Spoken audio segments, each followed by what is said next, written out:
Вітаю, шановныя сябры! Сёння пагаворым пра апавяданне Владзіміра Караткевіча «Сіняе-сіняе». Апавяданне было напісана 14 лютага 1964 году. Владзімір Караткевіч нават пазначыў дакладны час – 7:30 вечара, пятніца. Это апавяданне яно пра любоў да радзімы, пра любоў да радзімы чалавека, які вымушаны быў пакінуць яе шмат гадоў таму. Галоўны герой апавядання Пятрок Ясюкевіч. Я думаю, што тыя, хто уважліва чытаў раман «Каласы пад сярпом тваім», памятаюць гэтага персанажа, гэтага героя раману «Каласы пад сярпом тваім». Владзімір Караткевіч, ён апісаў Пятрака Ясюкевіча як чалавека з залацістымі валасамі і мяккім голасам. Ён казаў, што любы, хто чуў голас Пятра Ясюкевіча, ён абавязкова яму паверыў, таму што такому хлопчыку з такімі адданымі вачыма немагчыма было не паверыць. Пятрок Ясюкевіч, ён уваходзіў у гімназічнае таварыства Шыпшыны і Чартапалоху, у якое, акрамя яго, уваходзілі яшчэ Алесь Загорскі, Усяслаў Грыма, Мсціслаў Маеўскі і Мацей Біскуповіч. Вось гэта пяцёрка у віленскай гімназіі, яна стварыла такое кола самаадукацыі. Юнакі, яны чыталі забароненыя кніжкі, яны дэкламавалі вершы, яны збіраліся на вечаровыя такія літаратурныя сустрэчы. І вось гэта таварыства, яно пазней перарасло ў такую шматгадовае сяброўства. Дзеянне апавядання «Сіняе-сіняе» яно адбываецца 25 ліпеня 1880 году. Вось тут Владзімір Караткевіч, ён дакладны, у многіх сваіх апавяданнях, аповесцях, творах ён таксама ставіць дакладную дату. А тут вось канкрэтна сам Пятрок Ясюкевіч, ён апісвае свой, як ён думаў на той момант, апошні дзень вось у сваім нататніку і піша, ставіць дакладную дату. Ён думаў, што гэты дзень, 25 ліпеня 1880 году, гэта будзе ягоны апошні дзень. Таму што у той дзень Пятрок Ясюкевіч разам з дачкой аднаго з афрыканскіх шэйхаў, ён апынуўся ля разбуранага муру, ля крыніцы, але пад агнём таўрэгаў. Гэта племя, якое жыло на мяжы Лівіі, Алжыру і Тунісу. Увогуле, само дзеянне адбываецца менавіта ў гэтым рэгіёне. Пра гэта сведчыць узгадванне гораду Гадамес і такога гарадка ці мястэчка, як Ует-Рыр. І гэта, канешне, дае геаграфічныя арыентыры. І мы можам сёння нават аднавіць больш-менш дакладнае месца. Гэта вялікая Сахара, як піша Владзімір Караткевіч, паўночная Сахара, пустыня, у якой няма вады. Вось гэта дзяўчынка Джаміля, якая мае 8 гадоў, яна адзіная засталася з усяго роду. Быў канфлікт паміж плямёнамі, і той род, да якога належыць Джаміля, ён быў увесь выразаны. І вось застаўся адзіны белы чалавек, Пятрок, і вось гэта маленькая дзяўчынка. І ён лічыць, што засталося ім пражыць усяго некалькі гадзінаў, таму што да калодзежа шлях перакрылі стралкі з гэтага варожага племя, і дабрацца, дапаўсці туды немагчыма, яны страляюць вельмі трапна, а без вады на спёцы чалавек можа жыць вельмі мала. Разам з той датай, якую ён паставіў у сваім нататніку, 25 ліпеня 1880 году, ён апісаў яшчэ і прыродныя умовы надвор'я, якія былі. Ён напісаў, што 62 градусы на сонцы, 40 градусаў у цяні, тэмпература глебы 24 градусы паводле Цельсія. Гэта паказвае, што вельмі хутка ідзе абвязводжванне арганізму і жыць засталося вельмі мала. Вось такі пачатак. Шмат у гэтым апавяданні такога ўнутранага маналогу Петряка Ясюкевіча з самім сабой. Пачынаецца так, што вось я апынуўся тут, мне 52 гады, я былы беларус, былы паўстанец, былы гімназіст, я знаходжуся без вады, без радзімы, я асуджаны на смерць чалавек. Вось ён усё кажа у мінулым часе і пазней разгортваецца гэты ягоны унутраны маналог у такія урыўкавыя ўспаміны пра ягонае жыццё. Зноў жа, калі вяртацца ў 1964 год, а у той час Уладзімір Караткевіч, ён актыўна працаваў над раманам «Каласы пад сярпом тваім». Ёсць запісы таксама з ягонай аўтабіяграфіі, таксама запісы Адама Мальдзіса і Геннадзя Кісялёва, што якраз у той час, у пачатку 1964 году, ён працаваў у Вільні, у архіве, збіраў матэрыялы. І ён піша шэраг такіх спадарожных тэкстаў, якія ці адкрываюць новыя сюжэты, звязана з раманам «Каласы пад сярпом тваім», ці увогуле, магчыма, задумваліся Караткевічам як працяг самога раману. Напрыклад, адначасова ён піша аповесць «Зброя», там, дзе Алесь Загорскі разам са сваімі паплечнікамі і сябрамі едуць у Маскву, каб падрыхтавацца да паўстання. І ён піша вось гэта апавяданне «Сіняя-сіняя», дзе ўжо Пятрок пасля паўстання, пасля паразы паўстання, ён вымушаны быў эміграваць. Ён спачатку быў у Францыі, а пасля з экспедыцыяй французскага географа, падарожніка Каміля де Брысака ён апынуўся вось у Паўночнай Афрыцы. І ў Паўночнай Афрыцы пражыў пэўны час.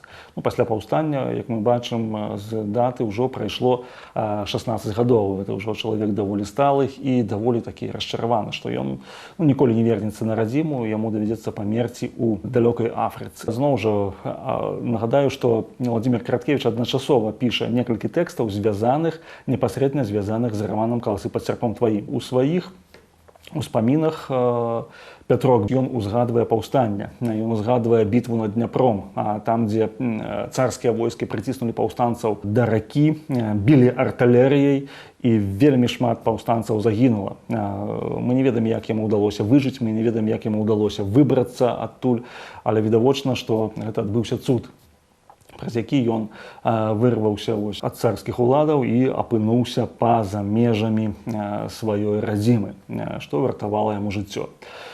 Ён таксама ўзгадвае Алеся Загорскага, ён узгадвае некаторых паўстанцаў, ксяндза Мацкявічуса, афіцэра Андрэя Патабню, таксама ўзгадвае Волгіна, Сашку Волгіна, аднаго з паўстанцаў, які быў таксама у Віленскай гімназіі. Яны вучыліся разам у Віленскай гімназіі. Сашка Волгін быў з Расеі сам і таксама ўзяў удзел у паўстанні на баку беларускіх паўстанцаў. Ён згадвае Канстуся Каліноўскага. І вось усё гэта перамяжоўваецца з роспытамі дзяўчынкі, маленькай дзяўчынкі, якая запытваецца, якая ж твая радзіма. Ён кажа, ты вазьмі, папі, вось апошнія кроплі, аддае ёй апошнія кроплі і разумее, што тут засталося жыць не так шмат. Але каб дзіцёнак ён трошкі пераключыўся на іншую тэму, ён пачынае распавядаць пра сваю радзіму. Яна пытаецца, што вось ёсць на тваёй радзіме. Ён кажа, ёсць балоты. Якія гэта балоты? Кажа, там, дзе вось шмат зараснікаў, шмат вады. І вось гэта слова «вада», яна з'яўляецца ключавым. Дзяўчынка пытаецца, а колькі вярблюда могуць напаіць твае балоты? Ён кажа, тысячы і тысячы, і яшчэ застанецца гэта вада. А якога колеру твая зямля? Яна таксама пясчаная такая ці іншая? Кажа, замест пяска трава, дык яна зялёная. І тады вось узнікае такая метафора. Кажа, так, яна зялёная, але калі вясной выйсці на ўзгорак, то яна сіняя. І вось гэта тут такі біблійны сапраўды вобраз, калі вясною выйсці на ўзгорак. Сапраўды мы бачым вось гэты такі вобраз, што як Маісею заходзіў на гару, ён бачыў вось гэту зямлю абяцаную, і ён кажа, што тады яна сіняя. І дзяўчынка паўтарае сіняя, сіняя. І ён кажа так, сіняя, сіняя. І вось гэта размова з маленькай дзяўчынкай, таксама ён прыгадвае, што ў яго ніколі не было жонкі, ніколі не было дзяцей. І вось у свой апошні дзень, як ён думае, думае Петрок Есюкевіч, ён мае такую ласку і прывілей ад Бога пабыць татам. А татам вось гэтай дзяўчынкі, як ён кажа, маленькага камячка, ён яго захутвае, стварае сваім целам для яго цень. Таму што сонца вельмі моцна пячэ, яго ў горле перасыхае, яму ўжо цяжка гаварыць. Сам Петрок Есюкевіч апісвае, што нібыта камяк ці камень у маім горле, і кожнае слово мне даецца з цяжкасцю. І тады у гэты момант уздымаецца самум. Самум гэта такая пясчаная бура. А пясчаная бура, яна можа пахаваць чалавека, пахаваць вярблюдаў, але разам з тым ён, успамінаючы размову з дзяўчынкай, ён падумаў, што гэтая бура можа быць заслонай перад тымі ворагамі, якія пільнуюць, калі ён выпаўзе са свайго ўмацавання. Таму што ён сам узброены, у яго ёсць штуцар, шмат набояў да штуцара, і ворагі не могуць яго захапіць ці ўзяць жывым, пакуль ён жывы. Але як толькі ён выходзіць з свайго ўмацавання, з гэтага напаўразбуранага муру, то яны могуць яго застрэліць. І вось падымаецца самум, і гэта размова з дзяўчынкай пра радзіму дае яму сілы. Ён кажа, гэта бура нас можа пахаваць тут, проста засыпаць пяском, але можа даць шанец здабыць вады. А калодзеж ён знаходзіцца за некалькі дзясяткаў, ці можа за сотню метраў ад іхняга схову. І вот ён паўзе. Выдатна Караткевіч апісвае, проста драматычна. Петрок Есюкевіч думае, што кожны момант ён можа атрымаць кулю, ці то ў спіну, ці то паміж вачэй, але ён паўзе да гэтага калодзежа і набірае вады, вось гэтай сцюдзёнай, смачнай вады, набірае і паўзе назад. Вось праз розныя перыпетыі, і гэта ратуе жыццё яму і гэтай дзяўчынцы. Дзяўчынка Джаміля, яна працягвае ягонае пытанне, кажа, дык усё ж сіняя, сіняя зямля. Кажа, так, сіняя, сіняя. І яна кажа, гэта падобна да раю, але чаму ты не там, чаму ты тут? А ён кажа, злыя людзі выгналі мяне. На маёй радзіме пануе шыбеніца і бізун. Я не магу туды вярнуцца, я не хачу туды вяртацца. Яна кажа, дык што, ты аддаў гэту зямлю? І ўнутрана ён кажа, нібыта аддаў. І яна тады кажа ключавыя словы, якія даюць яму новае жыццё, адкрываюць для Петрака Есюкевіча новую перспектыву. Я б не аддала. І вось гэта робіцца такім вось триггерам у ягоным усведамленні свайго становішча. Унутрана сам сабе кажа, што я гатовы тут быць 2-3 дні. Мы будзем кожную кроплю гэтай вады берагчы, мы выжывем, каб вярнуцца на радзіму. Вось гэта вось 8гадовая дзяўчынка берберка, якая вось з арабскага племя, яна вярнула яму любоў да радзімы і жаданне вярнуцца на радзіму, што б ні было, якія бы там прыгоды не чакалі. Ён кажа, што вось, нягледзячы на тое, што многія паплечнікі загінулі, відавочна, што Караткевіч ён імкнуўся паказаць фінал паўстання, таксама праз гэтае апавяданне. І як мы чытаем таксама у Адама Мальдзіса, які запытаўся ва Владзіміра Караткевіча, чаму ён не заканчвае раман, чаму вось ён спыніўся толькі на 61-м годзе. Караткевіч адказаў Мальдзісу, а ты думаеш, мне лёгка узводзіць сваіх герояў на эшафот? Ты думаеш, мне лёгка, каб яны загінулі ў баі? Для мяне это вельмі страшна. Але тут вось у апавяданні «Сіняя-сіняя» ёсць такое, вось, што многія загінулі, і вось гэты герой Петрок Есюкевіч, ён вырашае вярнуцца. Вельмі цікавы момант, таксама звязаны з Есюкевічам у рамане «Каласы пад серпом тваім». 1855 год, у канцы лютага памёр імператар, расійскі імператар Мікалай I. І настаўнік Віленскай гімназіі з прозвішчам Гедымін, ён сабраў усю гімназію, пашахтаваў і сказаў, што вось зараз мы будзем ушаноўваць памяць імператара, і ён падрыхтаваў спецыяльную такую жалобную прамову. А ў Гедыміна была мянушка сярод гімназістаў Свідрыгайла. І вось Усяслаў Грыма, таксама удзельнік вось гэтага таварыства гімназічнага шыпшыны і чартапалоху, ён так сказаў, нібыта шэптам, але ўсе пачулі. Ён сказаў словы, што плакаць зараз будзе Свідрыгайла. Ну, гэта такім вось абраза такая была для Гедыміна, але ён не дачуў, ён не разабраў усіх словаў, і ён сказаў: а хто гэта сказаў? Таму што нават не пачуў, хто гэта сказаў. І тады Пятро Кісюкевіч, ратуючы грыму, ён казаў, што ну, спадар-настаўнік, гэта сказаў я. А што ты сказаў такое? Ну, вось гэта мы там пасварыліся. Ён мне стаў на нагу, і вось я сказаў, што плакаць зараз будзеш нядбайла. Ну і вось Гедымін кажа: ну добра, маеш шчасце грыма, а за тое, што гаворыш па-мужыцку, перапісаць гэту фразу 500 разоў на 3 мовах: па-французску, па-руску і па-нямецку. Такі момант вось Пятро Кісюкевіч тут выведзены Караткевічам у гэтым моманце, які ратуе свайго сябра ад такой даволі строгай кары. Паказваецца таксама ягоны характар. Так вось тут непасрэдная такая нітка паміж каласамі і апавяданнем «Сіняя-сіняя». І заканчваецца апавяданне яно тым, што Пятро Кісюкевіч і Джаміля яны чуюць гук моцных вярблюжых ног. Ну, значыць, ідзе караван, і значыць, яны будуць уратаваныя. І в гэтым сэнсе вось адкрываецца такая новая перспектыва. Мы не ведаем, як ён там было. Склаўся плёс далей, гэтак далей. Гэта невялікае такое апавяданне. Яно было апублікавана ўпершыню ў часопісе «Беларусь» у 9-м нумары за 1964 год, вераснёўскім нумары. Нагадаю, што у Караткевіча ў той самы год і ў той самы месяц у часопісе «Маладосць» пачала публікавацца аповесць «Дзікае паляванне караля Стаха». Творы яго ляжалі проста ў рэдакцыйнай шуфлядзе, а вось канец 1964 году яны пачалі публікавацца.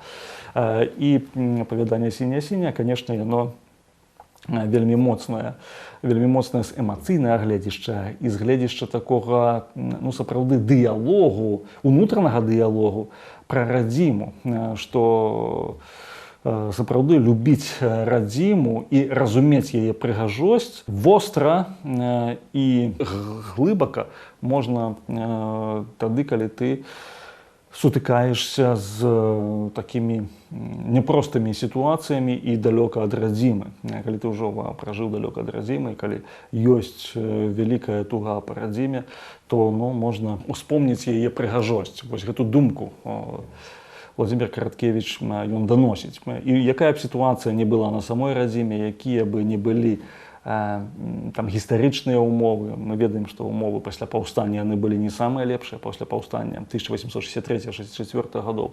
Але нягледзячы на гэта, людзі, якія змагаліся у паўстанні, прынамсі вось Пятро Кісюкевіч, ён усё адно захаваў у сваім сэрцы вось гэту памяць пра прыгажосць радзімы. І гэта памяць дапамагала яму не толькі выжыць фізічна, але дапамагла адрадзіцца маральна.